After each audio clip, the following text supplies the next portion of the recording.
في أماكن معينة في العالم جدرانها شافت أشياء أسوأ من أي كابوس ممكن نتخيله. هيدي الجدران ما هي بس حجر، لا، هي شاهدة على ألم وخوف ما ينتهي. اليوم رح نغوص في قصة مرعبة من واحد من هيدي الأماكن، قصة عن ليلة وحدة بس، الليلة اللي انهار فيها كل شيء وتحررت كل الأسرار المظلمة المحبوسة في سجن صيدنايا. لحظة، قبل ما نبدأ في شرط أساسي عشان نفهم اللي صار في هذيك الليلة. لازم نكون مستعدين نصبك إنه في أبواب في هذا العالم من الأفضل إنها تضل مقفولة للأبد. طيب، قصتنا بتدور حول شخص اسمه رامي، سجين في زنزانة صغيرة رطبة وباردة بشكل يوجع العظم داخل جدران سجن صيدنايا المشهور. الليلة اللي بدأت فيها حكايتنا ما كانت ليلة عادية أبداً، كان الهواء تقيل والهدوء كان غريب ومخيف بشكل ما يوصف. شوفوا، صيدنايا ما كان مجرد سجن، لا، كان كأنه كائن حي يتنفس معاناة الناس اللي فيه. وفي هديك الليلة بالذات حس رامي كأنه هذا الكائن حبس أنفاسه. ما في صراخ، ما في بكاء، ولا حتى صوت خطوات الحراس، بس صمت رهيب، صمت كأنه يترقب مصيبة على وشك تصير. وبعدين في عمق هذا الصمت المطبق الظلام بدأ يتكلم. المفروض السجون تكون مليانة أصوات، صح؟ بس هذا الصمت كان مختلف، كان صمت حي يراقب. رامي حس بعيون تلاحقه من كل زاوية مظلمة، كأنه الجدران نفسها صارت تتفرج عليه.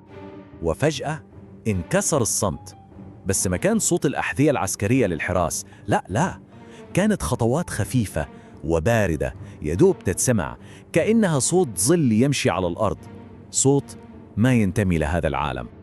هذا هو السؤال اللي أكيد دواه في راس رامي. مين هذا؟ قرب من الباب، حبس أنفاسه عشان يسمع أوضح، لكن فجأة الخطوات وقفت، اختفت، وخلت وراها فراغ مرعب أكثر من الصوت نفسه. ولما رجع يجلس حس بنفس بارد على رقبته، وعلى طول همس واضح في أذنه مباشرة. اتجمد مكانه والدم هرب من عروقه، لأنه كان عارف ومتأكد 100% إنه ما في أي أحد وراه.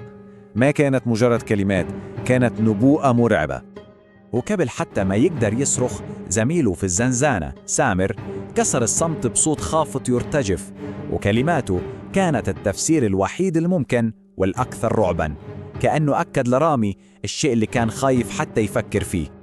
الغريب ما كان بس الأشباح اللي ظهرت، لا، حتى السلطة اللي كانت تحكم المكان اختفت هي كمان، وتركت فراغ رهيب ملأته قوة تانية تماماً. عادة اللي يسوي الدوريات هم الحراس السود، وحدة خاصة معروفة بقسوتها اللي ما ترحم، يعني صوت خطواتهم لوحدة كانت كافية عشان تجمد الدم في العروق. بس في هديك الليلة ما كان لهم أي أثر، كأن النظام الوحشي للسجن كله انهار فجأة.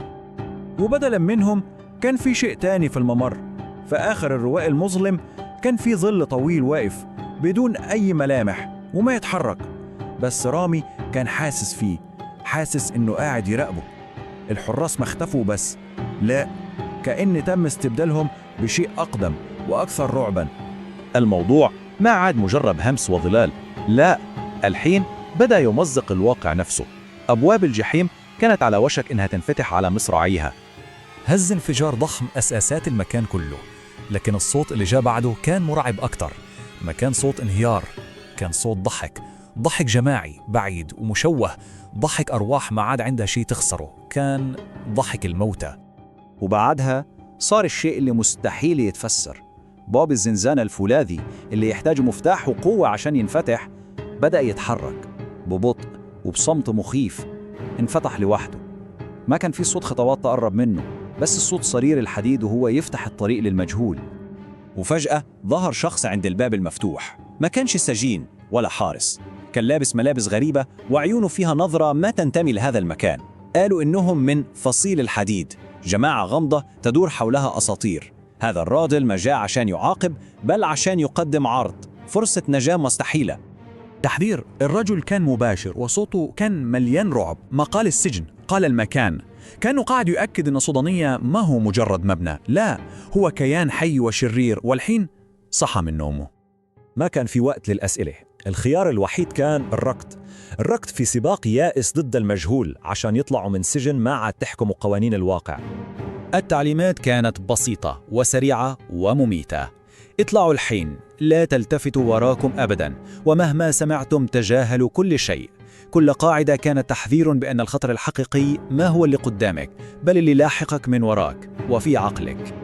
اللي شافوه في الساحة الخارجية كان أسوأ من أي كابوس. ما كانتش فوضى هروب عادية، المشهد كان لوحة سوريالية من الجحيم، ضباب كثيف يخنق الأصوات، صراخات جاية من كل مكان، والأكثر رعباً أشكال بشرية سوداء تطفو في الهواء تراقبهم بصمت. وبعدين جاء التهديد المباشر. واحد من هذه الكيانات الطائرة أشار ناحيتهم وصوته اخترق ضجة الفوضى. ما كان صوت بشري، وأكد لهم أن الهروب من المبنى ما يعني أبدا النجاة. رامي نجا من السجن، لكن هل هو فعلا نجا من صديانة؟ الخاتمة تحمل لمسة أخيرة، رسالة تخلى الرعب عالق في الذهن للأبد. رغم كل التحذيرات ما قدر يقاوم. في اللحظة اللي عدى فيها البوابة التفت وراه، ما شاف وحوش الطاردو، بل شاف شيء مزعج أكثر بكثير. عشرات الوجوه الشاحبة ورا القضبان، ما تتحرك ما ترمش، بس تتفرج عليه وهو يغادر، ونظراتهم كأنها تقول شيء واحد: إحنا باقيين هناك ننتظرك ترجع. مرت أيام ورامي حاول يقنع نفسه إن اللي صار كان مجرد كابوس، لين ما لقى ورقة صغيرة مدسوسة تحت باب بيته، ما فيه اسم للمرسل، بس 3 كلمات: